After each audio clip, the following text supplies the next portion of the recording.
মা কালী জিহ্বা প্রসারিত করে থাকেন কেন? মা কালী প্রসারিত জিহ্বা বলি গ্রহণ করার প্রতীক। মা আদিকাল থেকেই বলিপ্রিয়া।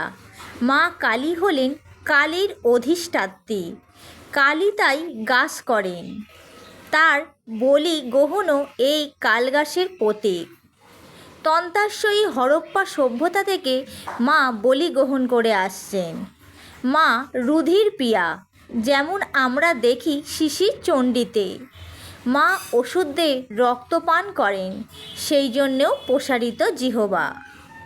মায়ের এই রকম নতুন নতুন ভিডিও পেতে চ্যানেলটা সাবস্ক্রাইব করে পাশে থাকা বেল আইকনটি প্রেস করে দিও, যাতে আমি মায়ের কোনো ভিডিও দিলে তোমরা সবার প্রথম তা দেখতে পাও। জয় জয় মা সদানন্দময়ী মায়ের জয়। মা তুমি তোমার সকল ভক্ত সন্তানকে ভালো রেখো।